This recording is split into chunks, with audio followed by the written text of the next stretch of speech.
So you may have heard the theory that we tend to attract people who are similar to our parents, or people who will treat us in similar ways that our parents did.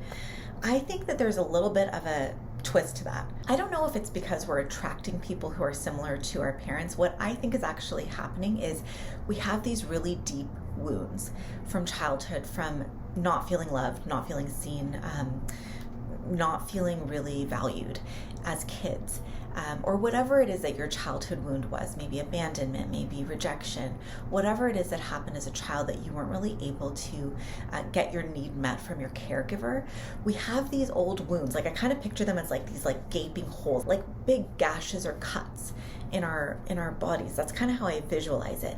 And when our partner does anything, it can be as simple as saying, hey, you didn't take out the trash.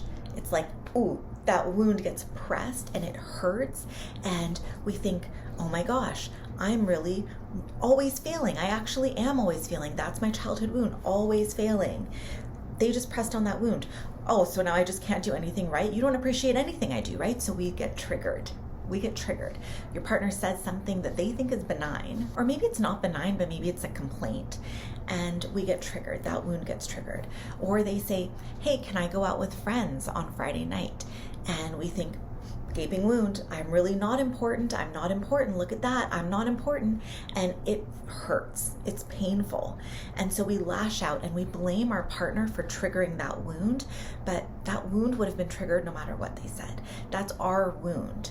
We need to understand it. We need to take ownership of it, and we need to go through the process of asking for what we need. So that's what I'm teaching you in this video, the process of understanding your old triggers, identifying them, understanding them, and then changing how you react. If you follow the advice in this video, my hope is that when you get that pressure point on that gaping wound, when it gets activated, when all that pain gets activated, you will be able to reach out and seek comfort rather than pushing your partner away and isolating yourself. Because that is what I see most of my couples doing, is isolating or building up a wall and withdrawing or attacking so that the other person leaves.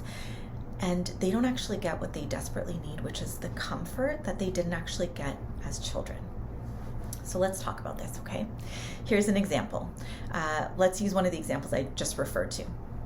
Your partner says, I'm going out, I'm hoping to go out with my friends on Friday night. Is that okay? Gaping wound gets triggered. Oh no, you're abandoning me. You don't actually love me. I'm not important to you. You don't want to spend time with me. You really don't like me. And we can react in a way like, yeah, fine, sure, go spend time with your friends. And then we kind of ice them out or push them away. Or we say, yeah, sure, that's fine. But inside we're feeling, oh, I'm not important. My partner doesn't actually like me.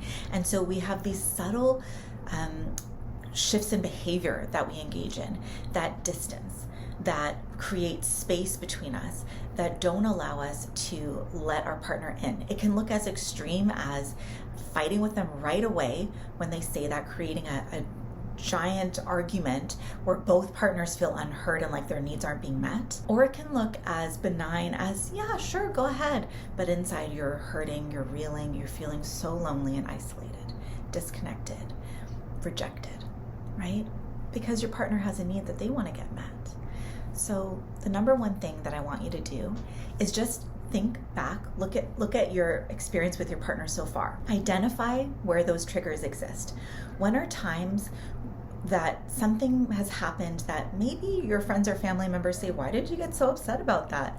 But to you, it was like a really big deal. It felt big. It felt important. You felt rejected. You felt isolated. You felt taken advantage of. You felt like your partner didn't see you or think you were important or something, right? You felt a really big emotion to something that other people don't really understand your reaction to. Often if that's the case, it means you're being triggered, an old wound is being triggered. And these are tricky because we tend to, if we can't identify where it came from in our childhood, we tend to think it's just our partner's fault, right? Well, yeah, but my partner leaves me every weekend to go hang out with his friends. And that could be true. I'm not saying that's not true, but there's something that has happened that makes that not okay for you, right? So that's what I want you to really focus on. Step one is recognizing our trigger. Step two, identify where it came from in your past. Journal about it. Talk about it with a trusted friend or a counselor. Do some kind of deep dive work. This is painful. This brings up stuff. It is best to do it on a day when you're feeling otherwise okay, when you're able to take care of yourself, when you have some self-care built into your day, maybe, you know, when you're able to go for a walk after or decompress in some way. You really want to take care of yourself during this process, because it is very challenging to confront our past. It can make us kind of feel the same way we did when we were children, and when it first happened, it can kind of re-traumatize us. So you want to really make sure that you're doing this in a safe way. Third step, so now you've recognized your trigger, you've identified where it came from, then you're going to notice when it comes up for you in the moment. So when you're having a very big reaction, notice what comes up for you. I'm feeling unimportant. I'm feeling like my partner doesn't care about me. I'm feeling like I'm taken advantage of. I'm feeling like nothing I do is ever right. I'm feeling like I'm constantly failing. So notice what comes up for you. Notice that and just recognize it. Just say, okay, I'm reacting to my old wound. It's that gaping hole that Jenna was talking about.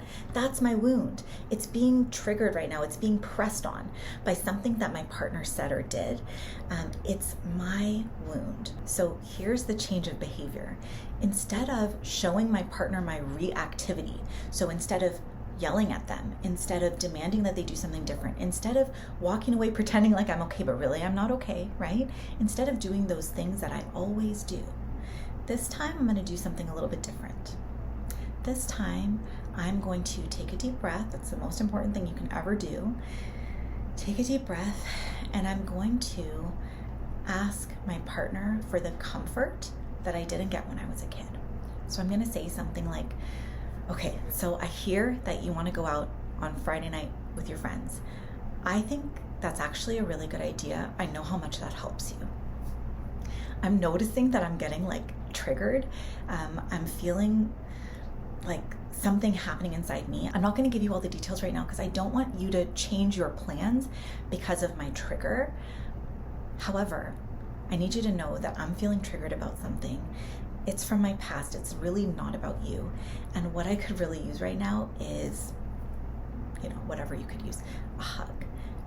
I could use a snuggle. I could use some kind words like, and I love you, or something like that. I just want to feel connected to you right now. So do you think you could just hold me? Do you think we could spend some, maybe it's quality time that you really like. Do you think we could spend some time on Thursday or Saturday, just the two of us, so that I can get some quality time with you as well?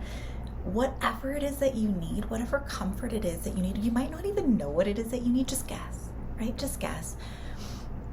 And if you find it really difficult to ask for what you need, what you can do is you can just take what you need, right? Give your partner a hug, snuggle up with them, take an opportunity to get closeness.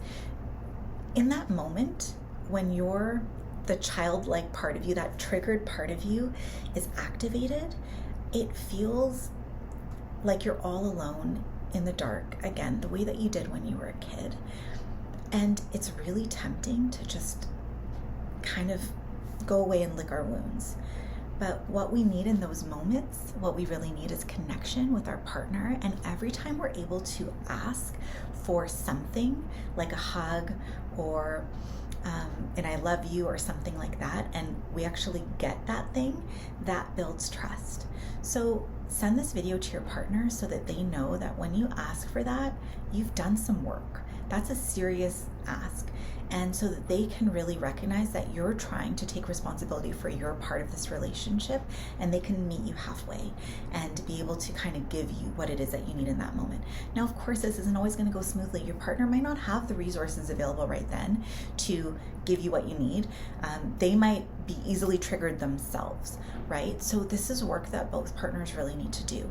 But you can do your part of it right now by simply recognizing your triggers, identifying where they came from, noticing when your trigger is active, and then asking for something rather than reacting in the same old way that you always have. And slowly, when you start to trust that you can actually manage this trigger in a new way, you will feel more and more comfortable and safe in your relationship, and you will be able to actually ask for and receive the comfort that you really need.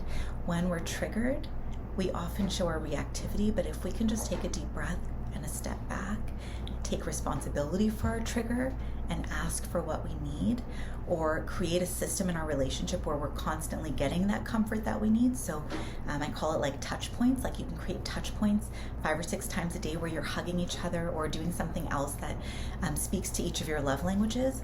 When you can do that, you will build so much safety and trust in your relationship, and you'll notice that your triggers stop impacting you as much, because every time you create comfort around a trigger, it's almost like you're putting some medicine on it and a little bandage, and you're letting it heal. Thank you so much for watching. I love sharing relationship information with whoever out there is wanting to learn about it, because it took me a really long time to figure all this stuff out. It took me years and years of education and working with couples, and every time I gain a new insight, I really want to just like put it out there in the world so that other people can benefit from it too, because if it's just my couple and me in the room that are benefiting from it, it seems like, a wasted opportunity. So I'd love for you to learn what you can from these videos, and if you have questions, please reach out.